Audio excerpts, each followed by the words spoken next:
नमस्कार। जानकी एफएम 106 मेगाहर्जक जानकी समाचार में अपने के स्वागत है। धैर्यकांत से सुनल जाओ समाचार। एखनुक मुख्य समाचार।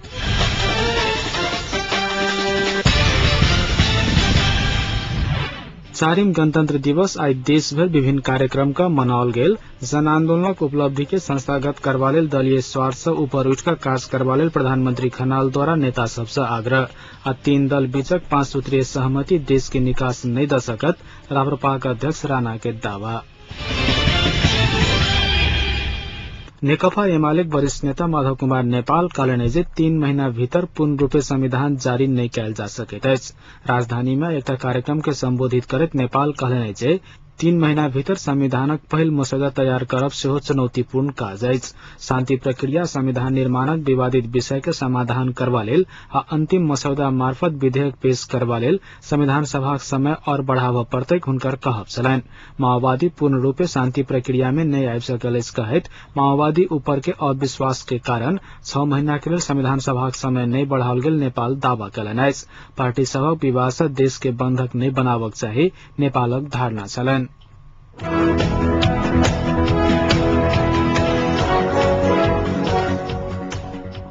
नेपाल मजदूर किसान पार्टी के अध्यक्ष नारायण बिजुक से स्थानीय निकाय के अधिक समय धरि जनप्रतिनिधि विहीन अवस्था में नहीं राखक धारणा रखलनि अछि। भक्तपुर में एक कार्यक्रम के संबोधित करैत बिजुक से कहलनि जे स्थानीय निकाय जनप्रतिनिधि विहीन रहला से विकास निर्माणक काज आगू नहीं बढ़ि सकल आ जनता सेहो सुविधा लेबऽ नहीं सक रहल अछि। लंबा समय धरि स्थानीय निकाय जनप्रतिनिधि विहीन रहला कारणे कर्मचारी के सेहो काज करबा में समस्या आबि रहल अछि। उल्लेख करैत स्थानीय निकायक निर्वाचन अथवा स्थानीय निकायक पुनर्स्थापना करबा लेल सरकार से मांग कयलनि अछि। जनप्रतिनिधि नहीं रहल अवस्था में कर्मचारी के अपन जिम्मेवारी सबल रूपे निर्वाह करबाक चाही हुनकर कहब छलनि।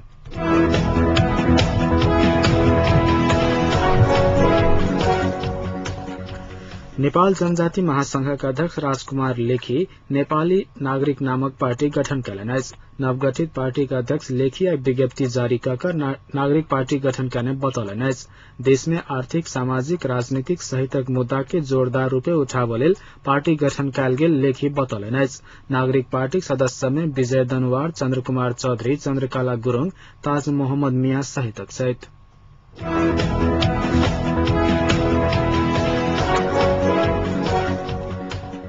राष्ट्रपति डॉक्टर रामवरण यादव गणतंत्र दिवस के अवसर पर संपूर्ण देशवासी के शुभकामना दिलनि अछि। शुभकामना संदेश में राष्ट्रपति यादव संविधान सभा से प्राप्त उपलब्धि के संस्थागत करबा लेल दल सबसे आग्रह कयलनि अछि। संदेश में राष्ट्रपति यादव जनताक बलिदानी से प्राप्त गणतंत्र भेलै स्मरण करैत एकरा संस्थागत करबा लेल दल सभक सहकार्य पर जोर देलनि अछि। तहिना प्रधानमंत्री झलनाथ खनाल जन आंदोलन के उपलब्धि के संस्थागत करबा लेल नेता सबके दलीय स्वार्थ से ऊपर उठ कर आवक काज करबा लेल आग्रह कयलनि। दलगत स्वार्थ के कारण निर्धारित समय में संविधान लिखा नहीं सकल आ आंदोलन के उपलब्धि के स्थापित कर नहीं सकल हुनक कहब छलनि। गणतंत्र दिवस के अवसर पर काठमांडू के टूरी खेल में आयोजित विशेष समारोह में प्रधानमंत्री बीतल सहमति से आब के 3 महीना में दलीय सहमति बनैत जात आ शांति प्रक्रिया आ संविधान लेखन तीव्रता पाओत विश्वास व्यक्त कयलनि अछि। आंदोलन के उपलब्धि के संस्थागत करबा लेल वर्तमान सरकार प्रतिबद्ध रहल कहैत प्रधानमंत्री सहमति के सरकार के लेल सेहो अपने सहयोग करब बतौलनि अछि। शांति आ संविधान निर्माणक प्रक्रिया में सब दल के एकजुट होबक आग्रह करैत प्रधानमंत्री सहमति में शांति प्रक्रिया के काज निष्कर्ष में पहुंचनाई आवश्यक रहल धारणा रखलनि। राज्य के शासकीय स्वरूप आ राज्य के पुनर्संरचना सहितक कठिन विषय में सहमति करबा लेल शांति प्रक्रिया के काज गति लेत संविधान सभा के समय बढ़ाल जा सके प्रधानमंत्री खनाल बतौलनि। 4वीं गणतंत्र दिवस के अवसर पर आई नेपाली सेना काठमांडू सैनिक मंच चूड़ी खेल में विशेष कार्यक्रम करने छलैक। कार्यक्रम में नेपाली सेना के तरफ से विभिन्न कला तथा झांकी प्रदर्शन कयल गेल छल। कार्यक्रम में राष्ट्रपति, प्रधानमंत्री सहितक विभिन्न अंगक प्रमुख आ विशिष्ट अतिथि सब उपस्थित छलैथ।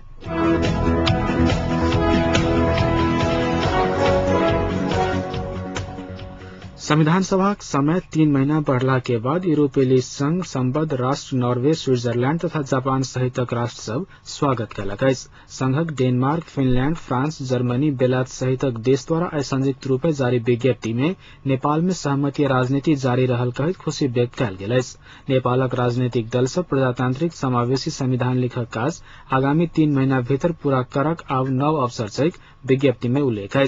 पूर्व माओवादी लड़ाकू सबक समायोजन तथा पुनर्स्थापनाक संबंध में एक आपस में भेल सहमति सबके सफल निष्कर्ष पहुंचाब लेल निश्चित करक विज्ञप्ति में आग्रह सेहो कयल गेल अछि।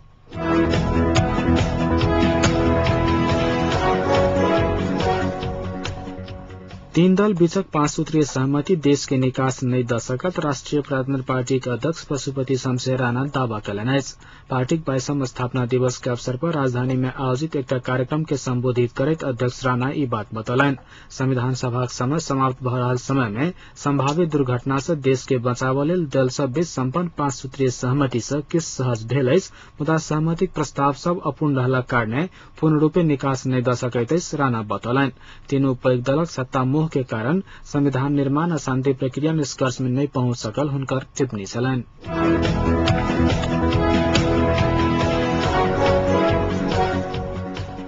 नेकपा एमालेक उपाध्यक्ष विद्यादेवी भण्डारी कहलिए जे पार्टी के अध्यक्ष तथा प्रधानमंत्री झलनाथ खनालक राजीनामा से मात्र समस्या समाधान नहीं भ सकैत अछि।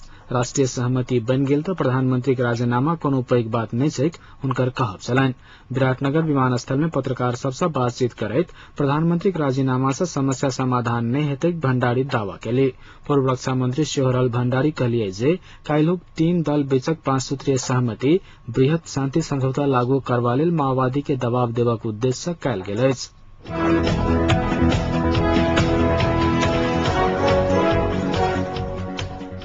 जेठ 14 गते के दिन आ रात भर के अथक प्रयास संविधान सभा के समय नहीं बढ़ सकला के बाद 15 गते भिनसर 4 बजे तीनों पैघ दल द्वारा कयल गेल 5 सूत्रीय सहमति संविधानक एकीकृत मसौदा पेश करक षड्यंत्र रहल नेपाल कम्युनिस्ट पार्टी मार्क्सवादी आरोप लगौलक अछि। संगे संविधान सभा के समय बढ़ावक काज जनभावना विपरीत रहल नेकपा मार्क्सवादी निष्कर्ष निकाललक अछि। राजधानी में पत्रकार सम्मेलन क बढ़ाओल गेल 3 महीना के समय में सेहो संविधानक मसौदा नहीं आबि सकत नेकपा मार्क्सवादी के अध्यक्ष माधव ग्यावाली दावा कयलनि। संविधान सभा के निर्वाचन पश्चात माओवादी अंतरिम संविधान में उल्लेख रहल अनुसार सेना समायोजन आ संविधान निर्माणक विषय में रत्ती भर प्रयास नहीं कयने ग्यावाली आरोप लगौलनि अछि।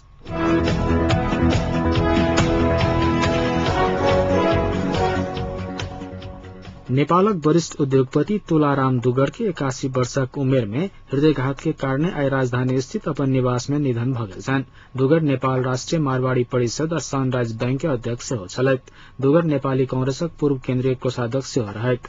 हुनकर पार्थिव शरीर के नक्साल स्थित अपन निवास में राखल गेल आ दाह संस्कार कयल हेतनि हुनकर पारिवारिक स्रोत जनौलक अछि। दुगर के निधन से नेपाली उद्योग के अतुलनीय क्षति पहुंचल मारवाड़ी सेवा समिति जनौलक अछि।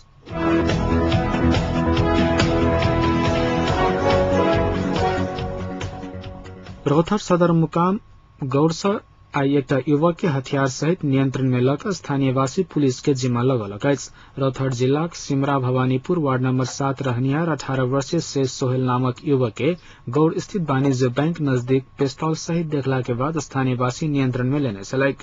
गिरफ्तार सोहेल के संग से 350 पिस्तौल, एकटा गोली आ चक्कू छोरा सेहो बरामद कयल गेल अछि। सोहेल के जिला प्रहरी कार्यालय में राखि आवश्यक अनुसंधान भ रहल जिला प्रहरी कार्यालय रौथर जनौलक अछि।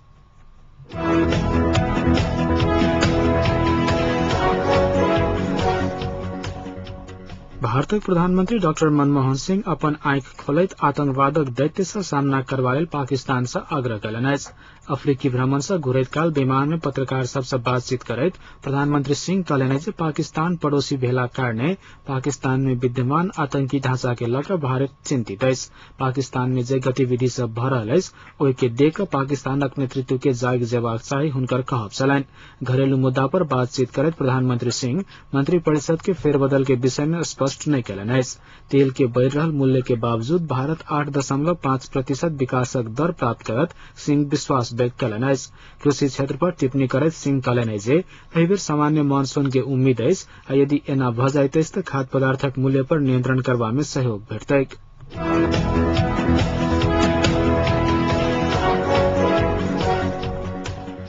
पाकिस्तानक कुख्यात परमाणु वैज्ञानिक एक्यू खान तालिबान तथा कोनो बाहिरी शक्ति पाकिस्तानक परमाणु हथियार धरि नहीं पहुंच सकत दावा कयलनि अछि। खानक अनुसार पाकिस्तानक परमाणु हथियार एकदम सुरक्षित छैक।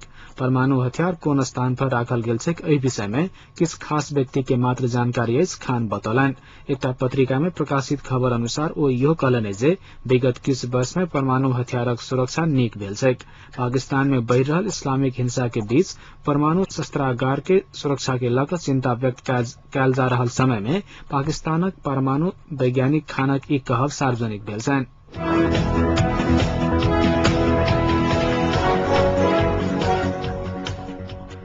आब जनकपुरक तापक्रम। अखन जनकपुर के तापक्रम 34 डिग्री सेल्सियस अछि।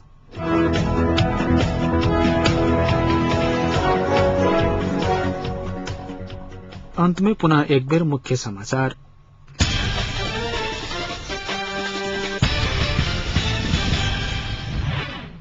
आज 4 गणतंत्र दिवस देशभर विभिन्न कार्यक्रम का मनाओल गेल। जन आंदोलनक उपलब्धि के संस्थागत करबा लेल दलीय स्वार्थ से ऊपर उठ कर काज करबा लेल प्रधानमंत्री खनाल द्वारा नेता सबसे आग्रह।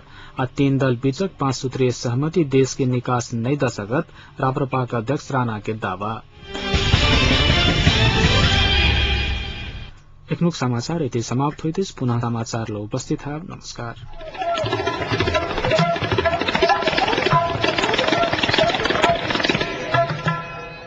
रसगर सुनु आ चहटगर सुनु रसगर।